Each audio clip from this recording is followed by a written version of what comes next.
नमस्कार. आज 7 मे 2026 आहे. बघा शेतकरी मित्रांनो, 7, 8, 9 या 3 दिवसामध्ये कुठे कुठे पाऊस पडणार आहे. त्यामध्ये पावसाचा जोर हा आजच जास्त राहणार आहे. तर त्याआधी सुद्धा आपण 4, 5, 6 तारखेला पूर्व विदर्भाकडे पाऊस सांगितला होता. गडचिरोली, गोंदिया, नागपूर या भागांना, चंद्रपूरच्या काही भागांना या भागांना पाऊस झालेला आहे. तसेच आजपासून कुठे कुठे पाऊस आहे बघा.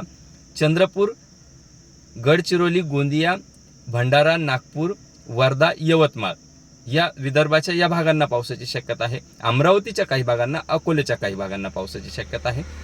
तर मराठवाड्याचा जो नांदेड आहे, परभणी, हिंगोलीच्या काही भागांना राहील. लातूर आहे, धाराशिव आहे. जो कर्नाटक आणि तेलंगणाच्या लागून जेवढे जिल्हे आहेत त्यांना पुन्हा पावसाची शक्यता दाट आहे. जर आपण मागेही सांगितलं होतं की कर्नाटक राज्याला आणि तेलंगणा राज्याला लागून जे जिल्हे आहे त्या जिल्ह्यांना पावसाची दाट शक्यता आहे. कारण की तेलंगणामध्ये सुद्धा आणि कर्नाटकमध्ये सुद्धा पावसाची शक्यता असल्यामुळे त्या भागांना पावसाची शक्यता राहणार आहे. त्यामध्ये अजून पश्चिम महाराष्ट्राचा सुद्धा सोलापूर, सांगलीचा काही भाग आहे. कोल्हापूर आणि सिंधुदुर्गला पावसाची दाट शक्यता, जास्त शक्यता आहे. तिथे मेघगर्जनेसह विजांचा कडकडाट होण्याची शक्यता आणि काही ठिकाणी जोरदार पावसाची शक्यता आहे. यामध्ये कोकण किनारपट्टी सुद्धा आहे. त्या फक्त सर्वदूर नाही. कोकण किनारपट्टी जो मुंबईपासून दक्षिणी भाग आहे त्या भागांकडे पावसाची शक्यता जास्त आहे. तर सह्याद्री पर्वतरांगाचा जो पश्चिमी भाग आहे त्यांना सुद्धा पावसाची शक्यता आहे. नाशिकचा जो गुजरातला लागून भाग आहे त्या भागांना सुद्धा थोड्याफार प्रमाणात हलक्या पावसाची शक्यता राहणार आहे. तिकडे सुद्धा दाट शक्यता नाही. आपण नंदुरबार इकडे गुजरातला लागून जो पाऊस सांगितला होता काल नंदुरबारला सुद्धा जोरदार पाऊस झालेला आहे काही ठिकाणी. तर बाकीचा जो उर्वरित भाग आहे, छत्रपती संभाजीनगर जिल्हा, जालना जिल्हा, अहिल्यानगर जिल्हा, जळगाव जिल्हा, बुलढाणा जिल्हा, बीडचा उत्तर भाग या भागांना पावसाची शक्यता ही खूप कमी आहे. 1-2 ठिकाणी या भागांमध्ये पावसाची शक्यता आहे. म्हणजे जिल्ह्यात एखाद्या ठिकाणी पावसाची शक्यता राहणार आहे. कारण की टेम्परेचरचं प्रमाण जिथे जास्त होईल तिथे कमी दाब निर्माण होत असतो आणि तेवढ्या भागात पावसाची शक्यता राहत असते. त्यामुळे जे आपले पिकं काढणीला आलेले आहे, जसं कांदा काढणीला आलेला आहे, लगेच उपटायचा, कापायचा, पोळ घालायची आणि झाकून टाकायचा. काय होतं, अचानक पाऊस येतो, आपण फट्टा घेऊस तर पाऊस येतो. इतका फास्ट हा क्युम्युलोनिंबस ढगांचा पाऊस असतो. फट्टा टाकेपर्यंत तर निघून जातो. इतक्या फास्टमध्ये म्हणजे 5 ते 10 मिनिटात वादळी वाऱ्यांसह झाडे सुद्धा पाडतो. अशा पद्धतीचा पाऊस असतो. तो प्रत्येक ठिकाणी नाही. आता आपण जसं सांगितलं या मधल्या पट्ट्यामध्ये पावसाची शक्यता नाही. विदर्भाकडं आणि पश्चिम महाराष्ट्र आणि मराठवाड्याचा जो पश्चिम महाराष्ट्राचा आणि मराठवाड्याचा जो कर्नाटक तेलंगणाला लागून भाग आहे या भागांना पावसाची दाट शक्यता आणि कोकण किनारपट्टीला पावसाची शक्यता आहे. उर्वरित महाराष्ट्रात अतिविरळ ठिकाणी पावसाची शक्यता राहणार आहे. त्यामुळे सध्याच्या कंडिशनला पुन्हा याच्यानंतर पुन्हा 13-14ला जो पाऊस आहे तो सुद्धा सर्व दूर नाही. तो पूर्व विदर्भ आणि पश्चिम महाराष्ट्राच्या काही भागांना आणि बाकी तुरळक ठिकाणी राहणार आहे. तो सुद्धा सर्व दूर नाही. पण शेतीचे कामं करत असताना जर आपले पिकं काढणीला आलेले असेल तर ते काढल्या लगेच झाकून ठेवा. कारण की काही ठिकाणी वळीव स्वरूपाचा सुद्धा पाऊस असतो. कुठली सिस्टम सुद्धा सांगितली नाही तरी सुद्धा टेम्परेचरमुळे त्या भागांना 10-5 गावांना पाऊस होत असतो. त्यामुळे पिकं काढत असताना कंटिन्यू मे महिन्यात झाकूनच ठेवायचे. लगेच उघड्यावरती पिकं पडू देऊ नका, कारण की आपलं नुकसान होणार नाही.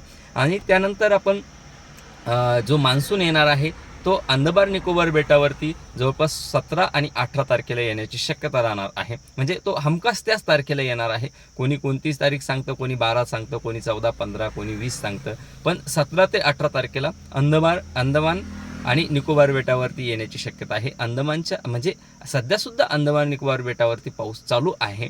आणि त्यानंतर केरळला सुद्धा 28 तारखेला मान्सून दाखल होण्याची शक्यता आहे. यामध्ये फक्त 2 दिवस मागे किंवा पुढे पकडायचे नाही, तर परफेक्ट याच तारखेच्या आपण ही तारीख जी काढलेली आहे याच तारखेला मान्सून येण्याचे चान्सेस आहे.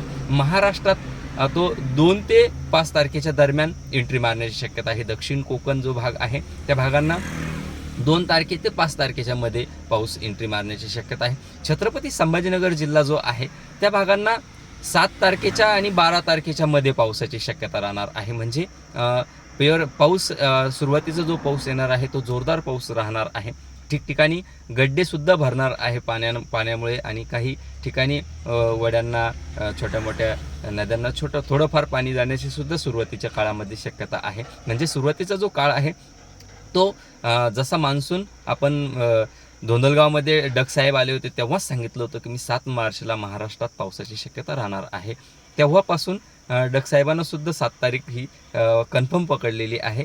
पण असो, ते मोठे हवामान तज्ज्ञ आहे, त्यांचा अभ्यास त्यांच्या हिशोबाने असतो, पण आपला अभ्यास हा परफेक्ट विज्ञानावरती अभ्यास असतो. आणि जो पावसाळा आहे, आपण पहिलेही सांगितलं होतं की 93% तर 103% पावसाची शक्यता राहणार आहे. मग 93% पाऊस कुठे पडणार आहे, तर रेन शॅडो एरिया जो आहे, समजा अवर्षणग्रस्त भाग, त्या भागांना 93%च्या आसपास पाऊस पडेल. तर विदर्भाचा जो पूर्व विदर्भाचा काही भाग आणि नांदेड, लातूर या भागांना जवळपास सरासरी इतका पावसाची शक्यता राहणार आहे. म्हणजे जो नांदेड आहे, किनवट आहे, चंद्रपूर आहे, गडचिरोली, गोंदिया, भंडारा, नागपूर या भागांना सरासरी इतका पाऊस राहण्याची शक्यता आहे. आणि कोल्हापूर आणि सिंधुदुर्ग इकडे सुद्धा सरासरी इतका पाऊस राहण्याची शक्यता आहे.